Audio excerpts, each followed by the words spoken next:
Hello, ladies and gentlemen. My name is Stephen Hughes. Alongside me, Robert Deiters, here for Deits and Stevens All Sports Talk on a beautiful 12:05 a.m. here on the West Coast. It is a new day. It is July 28, 2013. It's not July 27th. In all parts of the nation, 12:05 here on the West Coast, 3:05 in the East Coast. So keep it lit over there in New York City and Boston. So our show today is going to be a bunch of NFL, MLB, and NBA topics on hand. The big NFL headlines that we're going to be talking about is going to be some key injuries. Jeremy Maclin, Dennis Pitta headlining the injuries that will be sidelining them for the entire year. We'll talk about Philadelphia and Texas having some flirting with the trade market with a player that used to be a Ranger. We'll give you a lot of details about that. Some NBA work and the new NHL conference realignment and some division changes. I'll talk about that along with Robert Deers and more with Deits and Stevens All Out Sports Talk here on Spreaker.com in affiliation with the National Sports Radio Station. Let's get it started.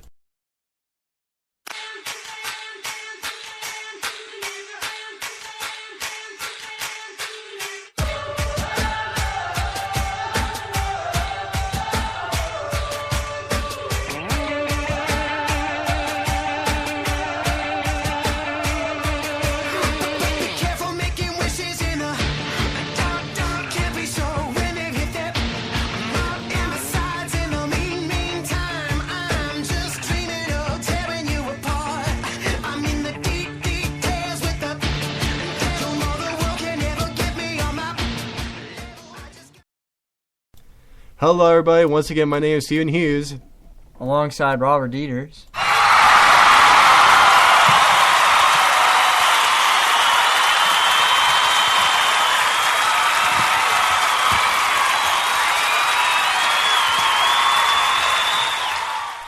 Thank you. Very too kind. Too kind. Yeah, thank you for our fans. So, welcome to Deits and Stevens All Sports Talk here on Spreaker.com. So let's get straight to it.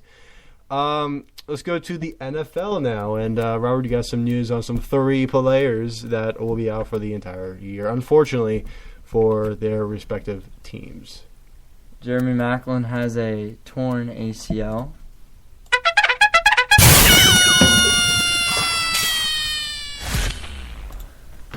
And then Dennis Pitta done for the year as well for the Baltimore Ravens.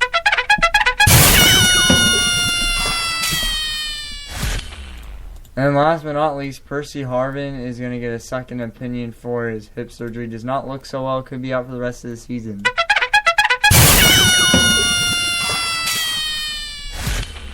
So, Robert, some big, injuries right there for the Eagles, especially a key wide receiver over there in Jeremy Maclin, their leading receiver, out already for the entire year, and it wasn't even the third day of training camp. So, unfortunately, a big blow for Philadelphia with their competition over there, the QB spot. Matt Barkley, the fourth-round pick that they had in the draft recently, Michael Vick, Nick Foles. It's going to be difficult. How do you think this is going to pan out, especially losing their key wide receiver and then having this quarterback competition with with all the quarterbacks up in the air for the job? It's just, I think losing just even a good player in this one. Jeremy Maclin was their best wide receiver. Now, this team has really got to step up with the wide receiving core for the Philadelphia Eagles. So, at this point, it just, if I feel bad for him, but at the same time, you got to make sure Michael Vick's healthy at this point. Michael Vick has to be ready next year, and I know why the Eagles have not made a decision on that because of the injuries wise. Nick Foles could get the starting spot, I believe. I think this guy's really got a lot of talent as well. But going back to Jeremy Maclin, this has been pretty bad. He was the injury occurred during 7-on-7 drills, unfortunately, and I hope next season he comes out ready to be determined to play and. We'll just see what happens. It's just very unfortunate he's gone. Yeah, 69 catches for 857 yards and 7 TDs last year. The Eagles are in the first training camp under a new coach by the name of Chip Kelly. So, very unfortunate stuff right there in Philadelphia. And the 7-on-7 drills in Philadelphia and actually across the NFL right now, there's no contract drills and that means no without pads, and that's still the practice routine for pretty much all teams in the NFL, and that's the worst thing about it. No big hit led to it. They didn't have pads on. It was just clean, just like two-hand touch probably, and having this injury happen in that type of drill, and to miss the entire year with your best wide receiver is definitely a big blow to start the year. Let's go over to Dennis Pitta and the Baltimore Ravens. The tight end for Baltimore will go under. He underwent surgery on Saturday and will miss the entire 2013 season after dislocating his hip in practice today. Also, a league source told Adam Schefter of ESPN. So, how big of a deal will this be for not just the Baltimore Ravens as a team, but to Joe Flacco, who saw Dennis Pitta as a key receiver during their playoff run? Well, this is a big guy, and especially now losing Anquan Boldin going to the San Francisco Niners, baby. But Pitta now losing it. Now they're going to lose him out. This just is all bad for him. Joe Flacco is really going to have to work hard with the wide receiver core as well. I mean, just too much wide receivers getting hurt, man. I mean, this has been all bad for some of these key teams, especially Baltimore, a team that a lot of people are saying that won't be as good as they were last year, especially with Ray Lewis gone, Ed Reed gone, Anquan Boldin gone, especially all these big key players leaving this team. Now you lose Dennis Pitta that goes with surgery for the hip, with his dislocated hip. It's just been, it's just not been a fun off. I mean, during the training camps, and right now the wide receivers have just been getting hurt the most. Yeah, a big blow. Pitta had 61 catches for 669 yards and 7 TDs last season. His 61 catches were tied for second on the team with Ray Rice. And then they were behind Anquan Boldin, who, like Robert said, was traded to the San Francisco 49ers during the offseason. But in my opinion, this is a big blow because since Boldin left in the offseason, now you have two main targets, in my opinion. You have Pitta, and then you also have Torrey Smith, who, I think he's going to be a premier wide receiver in the National Football League from what I saw from last year and all the emotions that he had to deal with the loss of his brother early in the year and playing for him and showing what he can really do. And I think he's going to be the key impact wide receiver. It's going to be the guy that replaces Boldin in a way, with the same talent that he has, the same speed, the same agility, and the same style of play that achieves excellence in the Ravens organization. But let's go straight into the fact that the Ravens, heading into this year, are going to have a target on their back because they won the Super Bowl last year against the 49ers, and they lost a few guys. They lost Ray Lewis to retirement. They lost Anquan Boldin. They just lost Dennis Pitta. But they have some new additions also. They brought in Elvis Dumervil, who is not even supposed to be on the Ravens now. It was a fluke by the contract that Dumervil and the Broncos had, and it was too late for Dumervil and Broncos to sign. So Dumervil becomes a free agent and decides to go to Baltimore, a key addition and a replacement in a way for Ray Lewis. But too much rambling for me. Let's go straight to the question. How do you think the Raiders are going to do this year with, somewhat of a different team from their Super Bowl winning team? Well, you said as well they have a target on their back. Imagine some of these teams coming back from a Super Bowl win. Some of these teams just don't have, just a good enough year to show themselves. I think this team can maybe get 9 to 10 wins this year. I just don't see them getting a lot of productive right now. I think I see 9-7, 10-6 right now. This team won't be as good as last year. Last year's team was more motivated. I mean, they didn't have Ray Lewis all season. He came back in the playoffs, did his thing, and really brought his team within the Super Bowl. I mean, I'm pretty sure this team, it still has a big target on its back, but this team is going to have to work hard if they really want to win some games this year. Going back to Dennis Pitta, one of the replacements that the Ravens will look for in a free agent tight end is former Viking Vicente Shinko. That's a good option for him, for the Ravens. A very strong player, in my opinion. Really liked him over there in Minnesota. Some overall stats for Pitta in his first 3 NFL seasons. He had 102 catches for 1,075 yards and 10 touchdowns over a 43 regular season game span.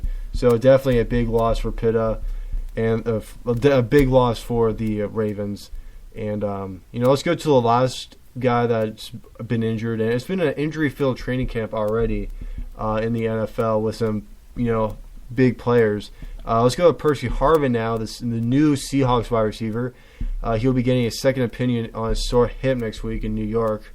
And Pete Carroll said Saturday all options remain for how the injury is handled. So, in your opinion, Robert, how do you feel about this injury? Well, the Seahawks did trade Percy Harvin for a first-round pick. Now that really hurts him in the back right now because, you just gave up, talent right there for an injury, and unfortunately Percy Harvin has to live with that now. Seahawks now today just got to work harder. I think this team won't be the top in the NFC West, and I think the Niners still have the shot at it. Even if they did have Percy Harvin, I still wouldn't believe this team would still do as well. But, help them a little bit, maybe win 1 or 2 more games more. But, I think the Seahawks are going to be the same as last year. I think Russell Wilson's going to come in, probably make the playoffs again, but probably won't make it as far. And, probably lose their first game. But, we'll just see what happens. It sucks for Seattle to see them that way. They just lose one of the best wide receivers in the game, in my opinion. And getting the second opinion, I know everything's on Seahawks' back right now, because right now the Niners also lost wide receiver Michael Crabtree, but he's coming back at the end of the season. Most likely. He did start rehab, but, it's just all the wide receivers. This is why I've said they're all going to be getting injured. This is probably one of the biggest years for wide receivers getting hurt at this point. And Percy Harvin would have made a big difference, I think, for this team. But now since he's hurt, I don't see a lot for the Seahawks. Yeah, definitely. You were talking about the competition they're going to have with San Francisco, and it looks really even now. Both teams had their additions and their departures during the offseason. And a key addition for the Seahawks was getting Percy Harvin, but with his injury, possibly it could be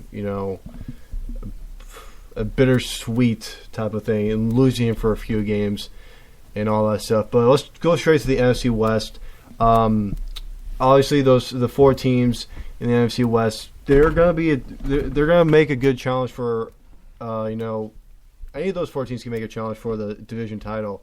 It can still be the Rams. They still have a good team. They're very underrated, though, but you still have to look out for them. Cardinals, they got some good pickups. They got Carson Palmer from the Raiders on a very low price. They also got Tyrann Mathieu, which caused a little bit of a media stir for the Cardinals. And then the Seahawks and the Niners have been, competing against each other for the last couple of years. So how are things in the NFC West going to be going this year, Robert? The NFC West, the Rams, yeah, they are a silent team, no doubt. They tied the Niners, which is pretty much unbelievable in NFL, and then they also beat the Niners. So, this team can be surprising. The Niners lost to them, so, heck, they could probably beat any other team. Seattle, a team that comes out fighting hard, and they're probably looking for the NFC West division title. And the Niners have a big have a big target on their back as well. This team has really stepped up in the last couple of years. Vernon Davis, he might be getting a shot at wide receiver now, and also at tight end as well. And the Niners did lose Delaney Walker, Isaac Saboga, and Delaney Walker wasn't such a big key guy for the Niners, but he did make some big catches for them once in a while. But also losing Randy Moss, it didn't make a huge difference, but this guy just came in and did his thing, and, we'll just have to see how it goes. Some good draft picks from every team, so the Niners had some really good draft picks, I believe. We have another tight end now, and we also have Reed as well, so I think we have a lot of good draft picks. The Niners have a lot of good draft picks, my bad. And then Cardinals, this team went... 4-0 in the beginning of the season, and they lost every single game since after that. Bad. So they're on a losing streak right now, and they're hoping to gain some more momentum back in the NFC West. I think I think how this division will work out is we'll just say Niners win the division. They win 14, maybe 14 to 16 games. Wow, that's... Okay, keep going. I'll have my own prediction. And then Seahawks go about 10 to 12. Rams about even. I think you can put the Rams and Cardinals at even.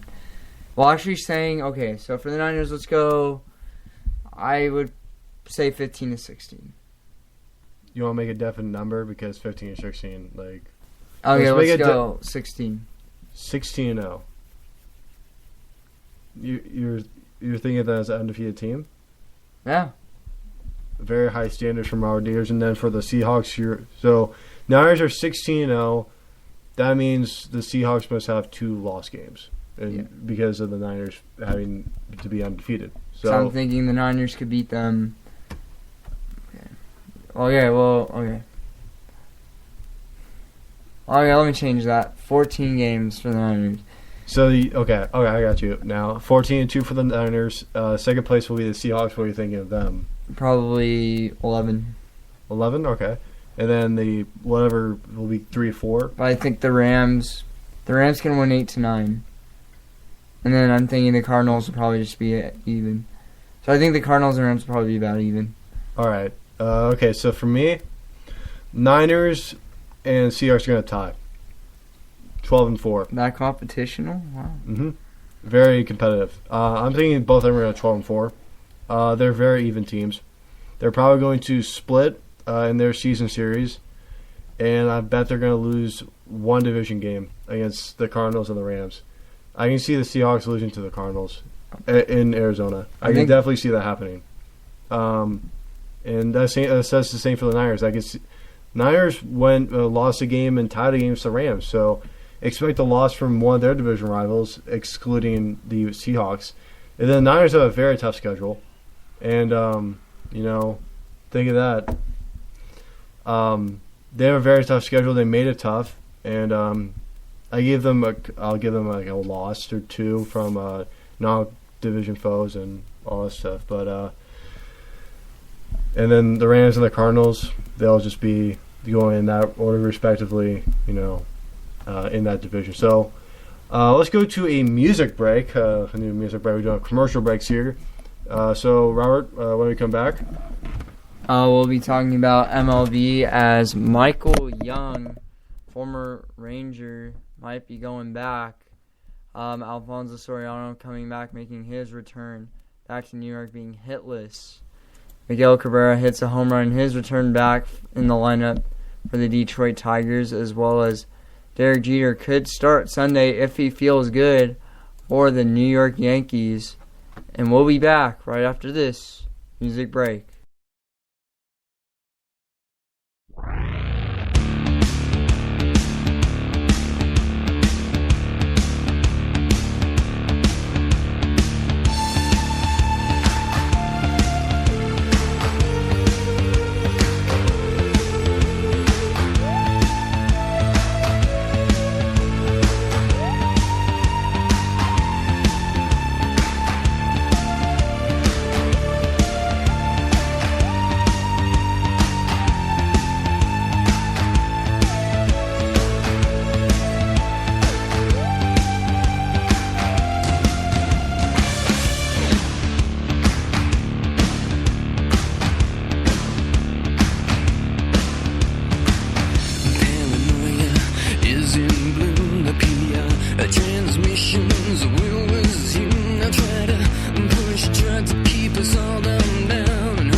ladies and gentlemen, welcome back to the second part of Deits and Stevens All Sports Talk here. My name is Steven Hughes. Alongside me is Robert Dieters. And let's go to our second part of the show, which is Major League Baseball talk. And let's go to the big news that just came up in the last few days. The Phillies and the Texas Rangers have talked about a deal that will send the Rangers' all-time hit leader, Michael Young, back to Texas. Michael Young was released by the Texas Rangers in the offseason of 2012 and was signed by the Philadelphia Phillies, so the Rangers want him back for the push in the American League West against the Oakland Athletics. The Rangers are not – their only target is not just Michael Young. The targets expand over to the White Sox, where they're looking at Alex Rios, the Giants, where the Rangers are looking at Hunter Pence, Kendrys Morales and Michael Morris of the Mariners, and Justin Ruggiano of the Marlins. So, Robert, how do you feel about this? This is, very, aggressive in the Texas Rangers, view, in my opinion. Well, Oakland's so good this year. They want to push. They have the pitching. They really need the hitting to come alive at this point. You don't have Josh Hamilton anymore. And they are looking for a bigger outfielder, someone that can help this team out. You got Nelson Cruz, but they just need one more big bat out there. I don't think Hunter Pence would be such a good choice from the Giants. He's had an okay season, almost made the All-Star game, blah, blah, blah. I think Alex Rios wouldn't be a bad idea. Kendrys Morales would be pretty good. Sending back Michael Young to Texas, Michael Young would not be bad to go back to Texas. I think that would be, I think that would be good for him. I think it would. So I know how long he was in touch with the Texas Rangers for, and I think him going back wouldn't be such a bad idea. But I think with the trade possibilities, I think Kendrys Morales, Alex Rios, and Michael Morse would not be a bad pick for the Phillies to get.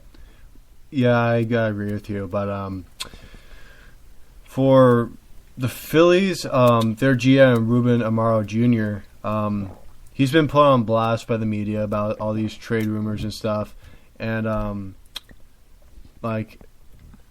he's coming out to be honest with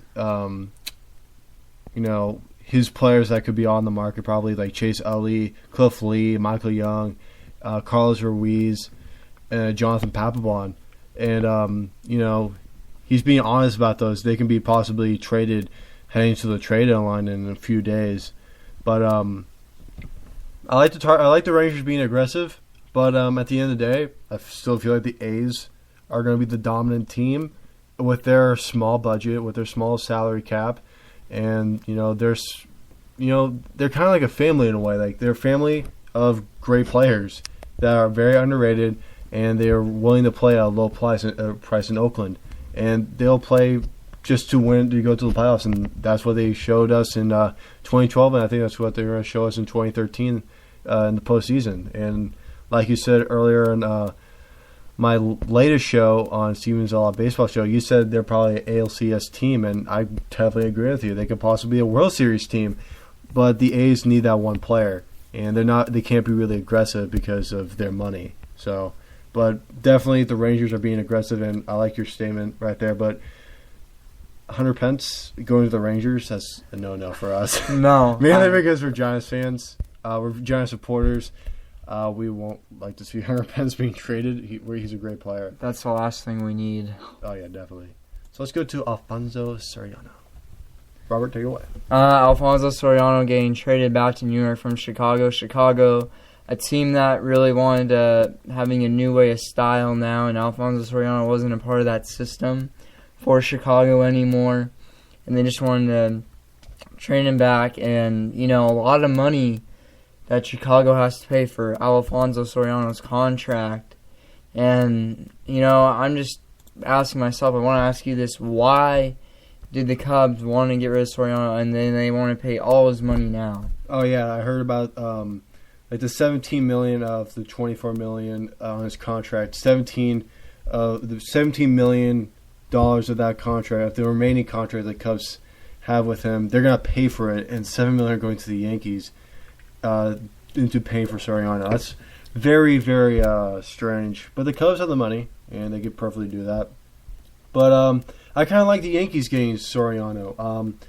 The Yankees have been needing a third outfielder for a very long time, mainly the entire season because of the injury suffered by Curtis Granderson. He's been out the entire year. And then also you can use Soriano as a DH because Teixeira's not going to be in the game now. And if Teixeira is used as a DH now, well, he's out for the rest of the season. So you can put Soriano in there, even at the old age of 37 for Soriano. He was on the Yankees when he started his career in 1999. He played there until 2003 and it was traded for nonetheless Alex Rodriguez.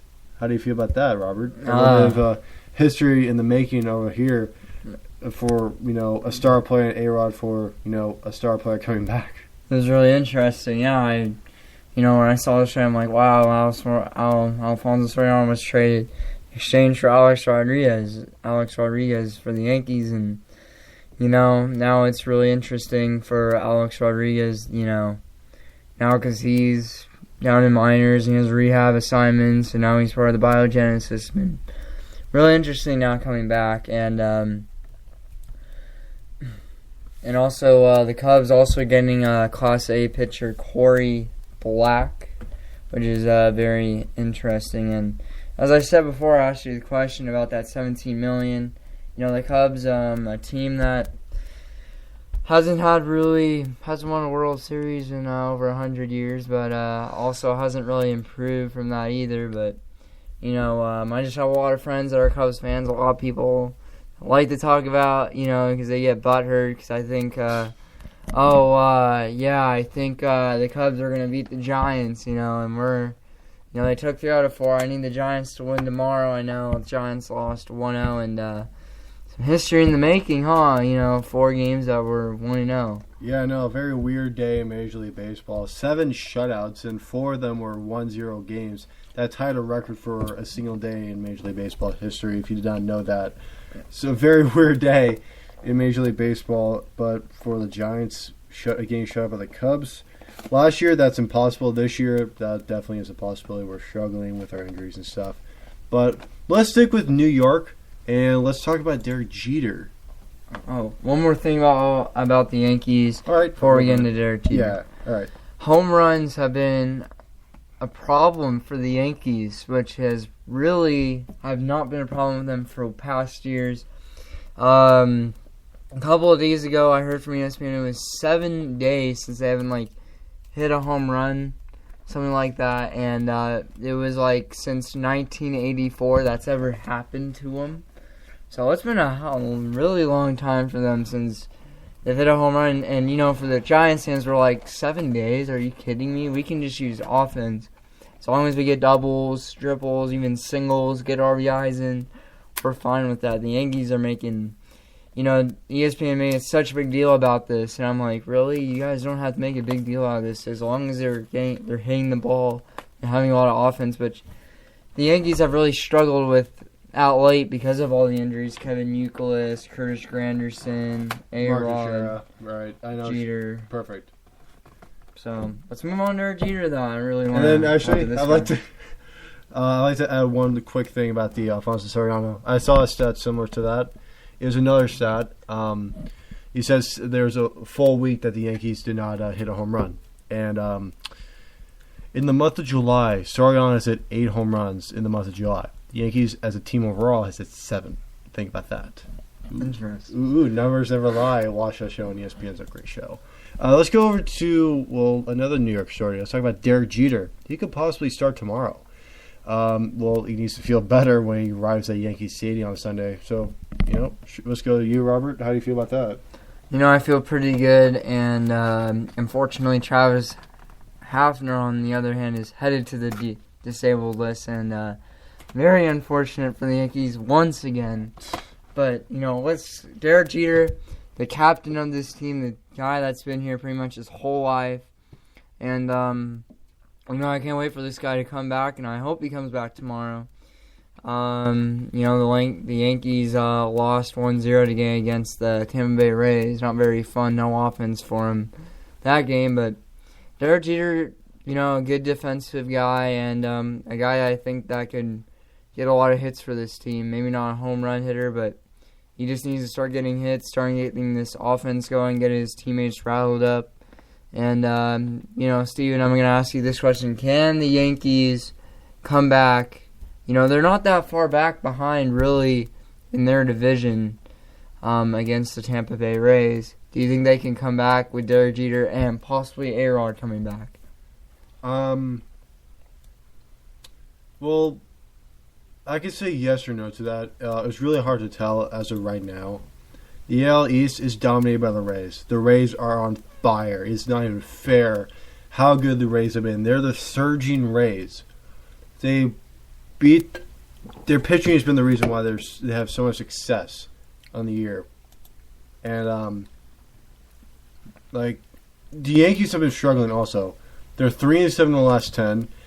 As for the Rays, think about this, they are 9-1 in the last 10. So for the Yankees, I feel like very soon, if they do not get on a consistent, serious roll with wins, they're going to be out of the race for not just a AL East spot division win, but even a wild card spot, because they're there's a page on ESPN where they're fifth, and they're fifth in the race for the wild card if the season ended today. So that's obviously not good for Yankee fans. A lot of people across the country support the Yankees and all that stuff. But I think it'll be key for Derek Jeter to come back from his injury and for possibly A-Rod to come back soon. Only 3.5 games back in the wild card standings. I think this team still has a good shot. Can't count them out yet. There's still a long way to go. But, looking at some of these teams, looking at Toronto, I remember during the offseason, everyone was saying how good Toronto is going to be. Jose Bautista, Edwin Encarnacion, Melky Cabrera, and whatever other big players they got. Joe Reyes, Jose Reyes, pardon me. Josh Johnson, Mark Burley, just a big trade between Toronto and Miami. So, yeah, continue. I got you. And, it's very disappointing how ESPN has said this team is supposed to be the best in the AL East, in my opinion. This team is supposed to be better than New York, Boston. And, I'm like, you don't understand. Toronto has a lot of the new guys. They don't have team chemistry yet. Yeah, the team. That was exactly what I was going to say. The team chemistry is poor. It's like the Heat from 2011. You have pretty much a new team, 3-star players, and Toronto has a few star players. They have Jose Bautista, Jose Reyes, Edwin Encarnacion is a low-key guy, but you have Josh Johnson there. A lot of high standards, and they fall short. And for Toronto, it's a little bit more drastic than the Heat. The Heat fell short of the finals, and everybody was disappointed. For Toronto, they're not getting a lot of attention because they're not really doing good in a very tough division. And they're getting overshadowed by the Rays and the Red Sox doing very well. So I definitely know what you're feeling, Robert, and I'm very disappointed about the Blue Jays this year. I was looking for the Blue Jays to really do well, like a lot of people expected, because of these additions, and the team chemistry hasn't done anything. And R.A. Dickey as well. Actually, I should mention that. Yeah, I just remember that. The team is not doing well. They're batting poorly. Their on base percentage is okay. It's bad. Jose Bautista has been injured lately. It's just I don't think it's a good year for Toronto overall, but I think next year might be better because if the team stays the same, or if they unload like the Marlins did last year, then they're definitely gonna have some problems in the clubhouse. And Josh Johnson's also struggling. This guy has not done well for a new team, as well as R.A. Dickey. He's probably the only good player on this team, I would have to say. R.A. Dickey has 8 wins. Not even double digits for this team. And it's very sad. Dickey, a very good player that used to be a New York Met. And unfortunately now he comes to Toronto having, an okay type of season. Right, definitely. It's a real shame, in my opinion, that the Blue Jays spent all this money, invested all their time in getting top players, and they're getting absolutely nothing out of it. So let's go to our last topic of Major League Baseball before we go to the NBA. Miguel Cabrera hits a home run his return for the Detroit Tigers, and he feels good to be back. And Detroit outfielder Torrey Hunter was also back after sitting out Friday night, and he said he was going to be back Thursday, saying, "Oh, I'm fine, not a big deal about his injury." He had sort of just some soreness, but he was back on Friday, as well as Miguel Cabrera, a team that has really dominated this year. A team that I'm very happy for. Detroit, I've really appreciated over this time, and they're first place in the AL Central, and they're 3 games ahead of Cleveland. And Cleveland, a team that's been very surprising this year, a team that I thought would have not done as well, but just happy Miguel Cabrera's back. Just a little notice, but since we're talking about divisions anyway, this is a good topic. Me and Steven have been talking about. So, how does Detroit shape up this season? A team that's 31-19 at home, 27-26 on the road, so winning records both ways. So, how has that been for Detroit? Detroit, they've been having a good year. They've been having some good, consistent years in the last 3 or 4 years. They got Miguel Cabrera a few years ago. They got Prince Fielder a couple years ago. They made a very risky investment in Max Scherzer a few years ago, and it turns out to be the greatest decision ever as of right now. He's doing great. But they do have some competition for the first time in a couple of years. They have Cleveland on their back, right on their heels. 3 games back, that's a bit of a challenge. And Cleveland's doing good this year. They've made some great offseason additions. They got Michael Bourne. They got Nick Swisher. They got Mark Reynolds. They pretty much unloaded all the guys that they wanted to trust. And they said, we need to, unload and bring in guys that we can trust. Kind of like an A's thing. Like guys that look to be washed up, like Nick Swisher, look to be kind of washed up after his years or his tenure at in New York. Mark Reynolds, he's striking out a lot.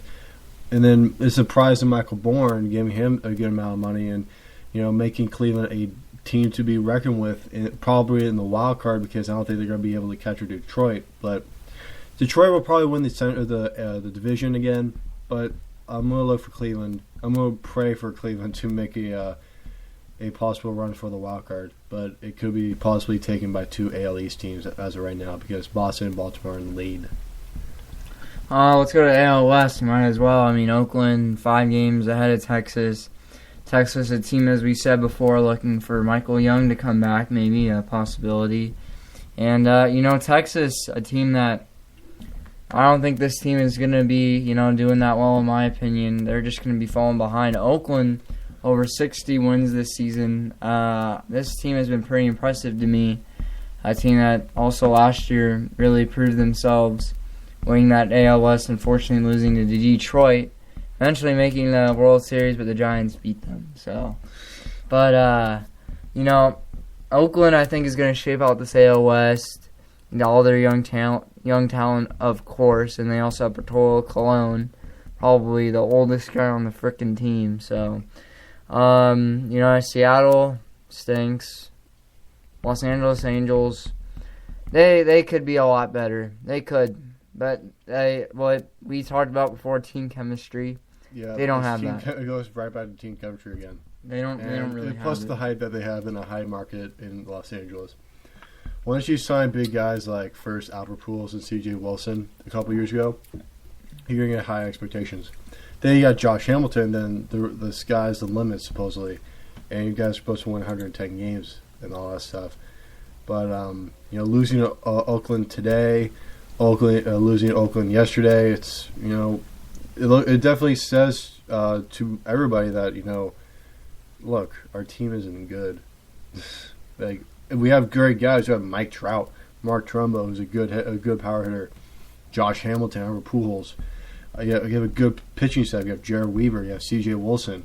And you guys still can't do it. You can't live up to the intense hype. You can't perform in the bright lights. And, I'm kind of quoting what Dwight Howard, Shaquille O'Neal, what Shaq said about Dwight Howard, that he couldn't live up to the hype in the bright lights in Los Angeles. And this could be the same thing for some guys in Los Angeles, like Pujols. He came from St. Louis. Josh Hamilton came from Texas. small market teams moving on up big time to Los Angeles, and maybe they can't do it big in the bright lights, and that's what I'm thinking. And, the highest pitcher with wins is C.J. Wilson with 11. A guy that's, done well for this team. Kind of a silent guy right now, but, he's been doing well ever since they picked him up. I don't think he's been such a big issue for this team. Josh Hamilton, a guy that I recently read his book Beyond Belief, past his drugs, cocaine, that type of stuff. It really inspired me. I know he said in his books it's hard to get used to different environments because you're tempted to do things that, you would want to do. And very interesting. I think moving to LA, I think, is a new thing for him. And, you can understand that some of these players just don't adjust. Like Dwight Howard didn't adjust in LA, for example, like you just said. Yeah, just some of these players just don't adjust whatsoever. So, let's go to the NBA. Some big trades in Indiana. Pacers going to trade for Luis Scola, another good guy for the bench. And the poll shows LeBron James, one of the most favorited, most popular player in the NBA, and Steve Nash is going to try out for Inter Milan during the USA Tour. Yeah, they're the Guinness International Champions Cup that's coming to the United States. He's going to be trying out. He's going to be trying out for that team. America. Yeah, America the beautiful, America the brave. So Steve Nash, like a soccer fanatic he is, he's one of the 4 owners of the Vancouver Whitecaps, the MLS club. So he wants an opportunity to play some soccer while Inter Milan is in town in the United States. We'll give you more details on that and the couple of NBA stories. And, one more thing about the NHL. When we come back to Deits and Stevens All Out Sports Talk after this music break here on Spreaker.com in affiliation with the National Sports or radio station.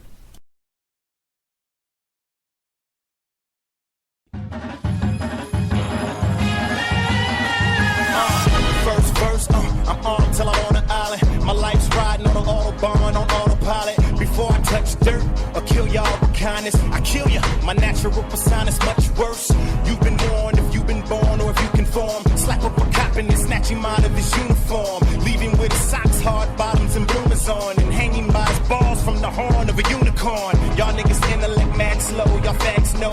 Claiming you banging, you flaming. Bet you can light your own cigarette with your asshole. Me and Shady dead at the past, so that basically resurrected my cash flow. I might rap tight as the snatch of a fat dyke. Though I ain't rap tight, my blood type's the 80s. My 90s was like the Navy, you was like the Brady's. You still fly kites daily. Catch me in my Mercedes, bumping ice, baby, screaming shady till I die. Like I have a paradise, life's crazy, so I live it till the fullest, till I'm Swayze, and you only live it once. So I'm thinking about this nice land. Wait, don't stop me now before I get on a roll.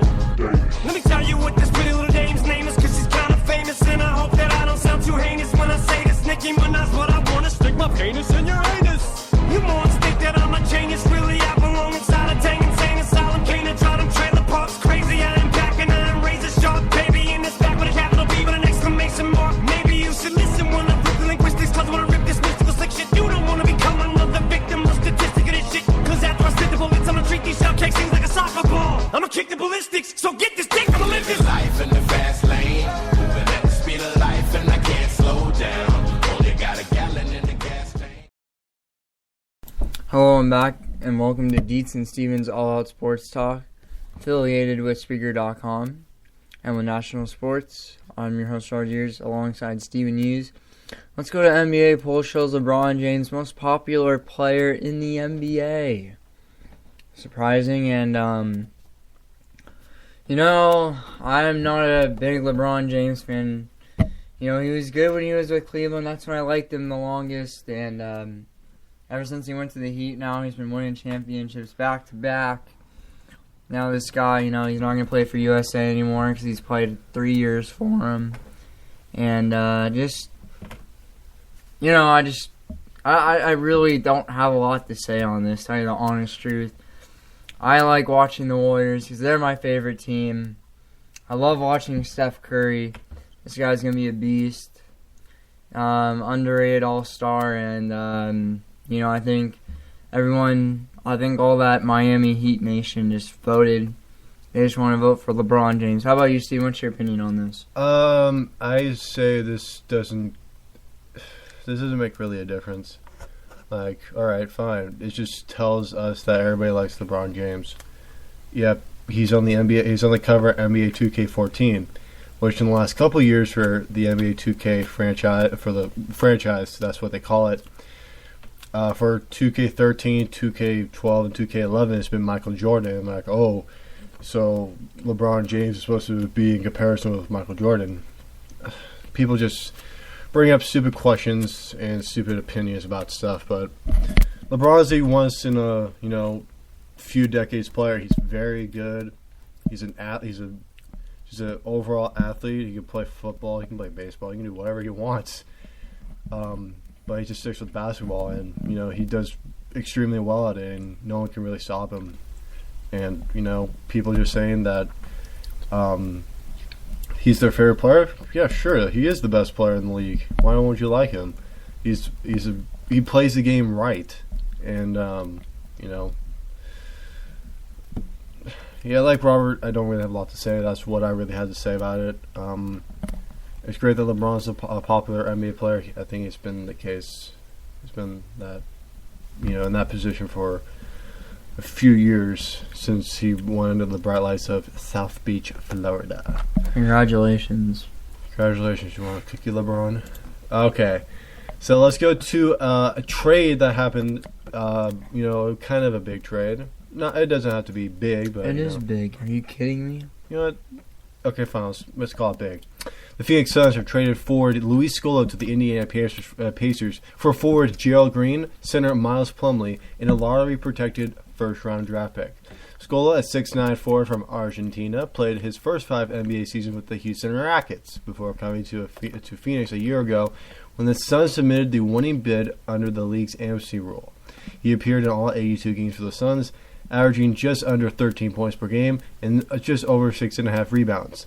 It was the 5th time in his career that he played in all games. For Gerald Green, the 6'8" Green has played for 6 teams since coming to the NBA in 2005. The 6'11" Plumlee was selected in the first round by the Pacers in the last year, the 26th overall pick out of Duke, but appeared in only 14 games. So, how big of a trade do you think this is? This obviously doesn't have any big players, as Luis Scola, who, in my opinion, is doing pretty good. He's been underrated because he's been in Houston, he's been in Phoenix. And do you think it's a good trade for the Pacers? Yes, because this really helps the bench now. You had Roy Hibbert and David West down there. And the Pacers recently re-signed David West, and I think this is going to be a good pickup for this team, a team that can help David West out when he gets tired, even help Roy Hibbert out when he's tired. So, in my opinion, this is going to be a good trade for the Pacers. This could help them against the run, against the Heat. This team really wants to beat them. DJ Augustine, also a good backup for the Pacers.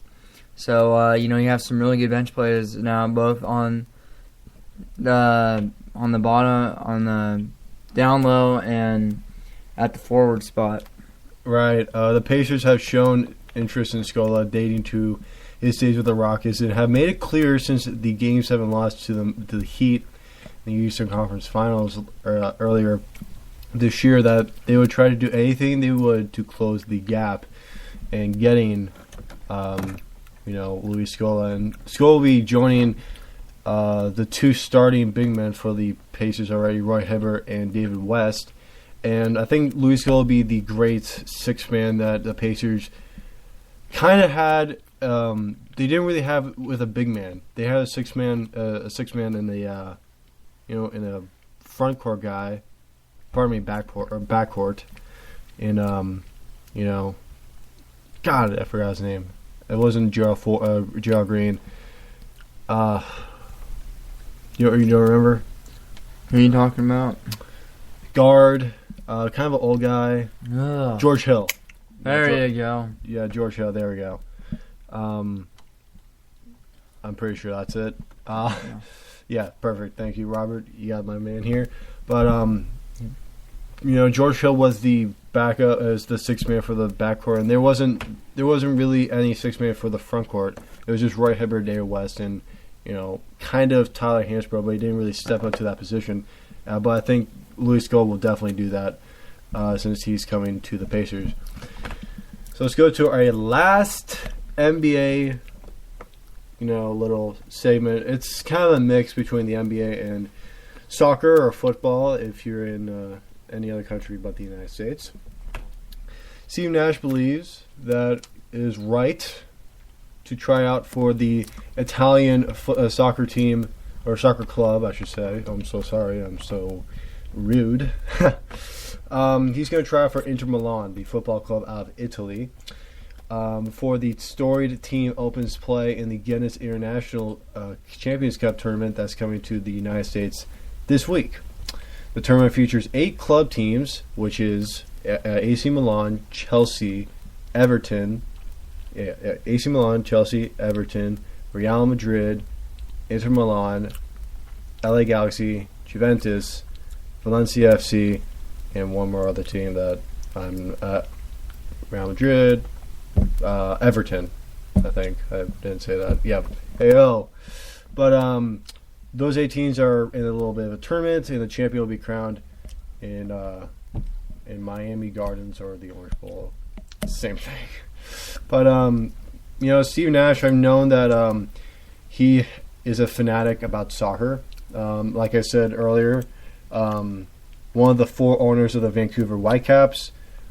He's been in a promo ad for FIFA 12 when he plays Hope Solo in FIFA 12, and he was the Vancouver Whitecaps. So think about that a little bit. But honestly, his second love behind basketball is soccer, obviously, and he's definitely expressing that passion and doing this, and I'm perfectly fine with that. And Steve Nash, he's a great player in basketball, in my opinion. He's going to be a Hall of Famer probably. If you really look at his numbers, he doesn't have a title, but who cares? He's going to be a Hall of Famer that unfortunately doesn't have a title, but he's going to be greatly respected when he gets enshrined, in my opinion. But how do you feel about this, or how do you feel about Nash? Overall being a possible Hall of Famer. Hey, if you love the sport, man, you should go out for it. I mean, especially if it's your second love. I mean, some people, you, for example, love baseball, but your second sport is basketball. So, I mean, you kind of gave up basketball for a year. I don't know if you're going back to it senior year. I will not be going back to it. I'm sorry. I kind of said that I was going to, but nope. Very disappointing. But besides that, I mean, I can't wait for Steve Nash. I hope he actually makes it because he'll be only playing for Inter Milan in this tournament. It won't be like in Italy and he'll be playing on the team. It's just here in the United States. That's awesome, though. Yeah, that is pretty awesome. I would love to do that. I would play for Juventus. They're terrific club, and they won the Italian Premier League last season. Hopefully they win again. Go Juventus. They love their pink jerseys. But go after your dreams, and he tried out. I think he tried out for LA Galaxy too. But didn't make it. Yeah, didn't make it. So, unfortunate. Yep, unfortunately. So let's go to our last topic of the day. Since Robert is not a big person on the NHL side, go Sharks. Yeah, that's all he really knows. I'll be covering this last little news piece on the NHL. And the biggest story has been the new realignment with the conference and the divisions. They're not going to be. There's no 3 divisions in each conference. There's only 2 now, and actually, 3 teams changed their conferences. Changed to a different conference. The Detroit Red Wings and Columbus Blue Jackets are moving from the Western Conference to the Eastern Conference. And the Winnipeg Jets, formerly known as the Atlanta Thrashers, are moving from the Eastern Conference to the Western Conference. So the 2 divisions in the Eastern Conference are going to be the Metropolitan Division and the Atlantic Division. In the Atlantic Division will be the Boston Bruins, the Buffalo Sabres, the Detroit Red Wings, the Florida Panthers, Montreal Canadiens, Ottawa Senators, Tampa Bay Lightning and Toronto Maple Leafs. Just in that division, that looks just beautiful. It looks awesome. The Bruins will be key, along with Detroit. Tampa Bay, I think, is going to improve. I think Steven Stamkos is one of the best players in the NHL, and he's underrated because he's in Tampa Bay. And then Toronto making a run in the playoffs. They're 8th seed, but look, they can do some damage. They are improving by the years. And now in the Metropolitan Division, it's the Carolina Hurricane, the Columbus Blue Jackets, the New Jersey Devils, New York Islanders, New York Rangers, Philadelphia Flyers, Pittsburgh Penguins, and Washington Capitals. That also sounds great. Capitals, Sidney Crosby, Alex Ovechkin in the same division, which is awesome. You're going to be seeing them play a lot, which you probably didn't get to see as much last year. Now you're going to see them this year just playing all the time. And then let's go now to the Western Conference. Not a lot of big changes overall. The Pacific Division is going to go like this. In the Western Conference is going to be the Anaheim Ducks, Calgary Flames, Edmonton Oilers, LA Kings, Phoenix Coyotes, the San Jose Sharks, and the Vancouver Canucks. Go Sharks. Thanks, Robert. We are expecting that. Then the Central will be the Blackhawks, the Colorado Avalanche, the Dallas Stars, Minnesota Wild, Nashville Predators, St. Louis Blues, and the last team will be the Winnipeg Jets. The 2013-2014 schedule ensures that all 30 teams play in all 30 arenas at least once during the season. I don't know why they wanted to do that, but whatever. But if anyone wants to know about the Stanley Cup playoffs, it will still consist of 16 teams, 8 from each conference, but it will be division based, and a wild card system has been added. So think about that. It'll be kind of like the baseball way, where you have the 2 division winners, and then the best teams after that. After the 2 division winners will round out the 3 through 8 seeds. The top 3 teams in each division will make up the first 12 teams in the playoffs. The reigning 4 spots will be filled by the next 2 highest placed finishers in each conference, regardless of division based on regular season points.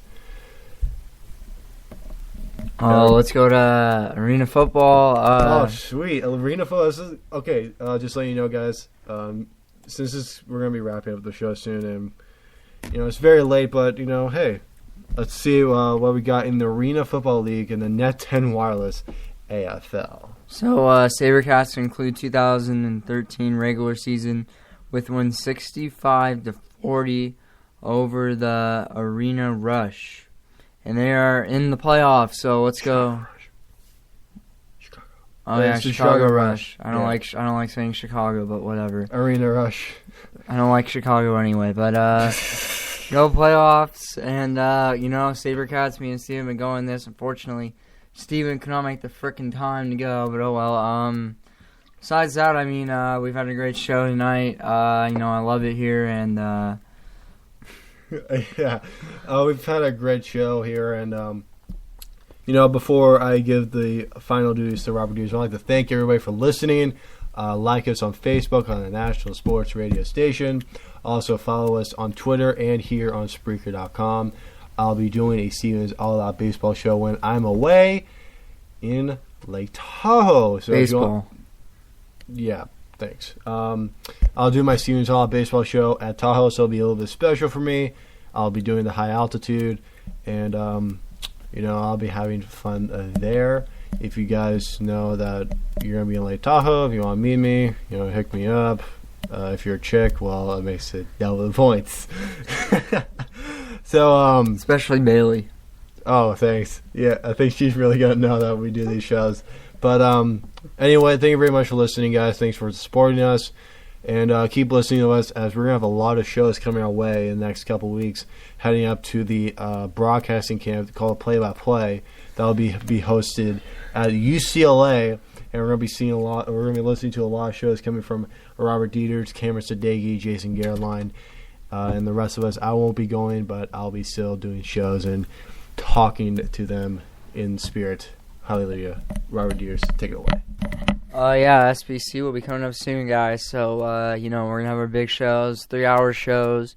Unfortunately, Steven could not go on. 3-hour shows, oh my God. I know, you're going to be a part of it too, bro. You're going to be free to do it. So, Yep. you better be ready. Nick yeah. Rice is unfortunately not going as well.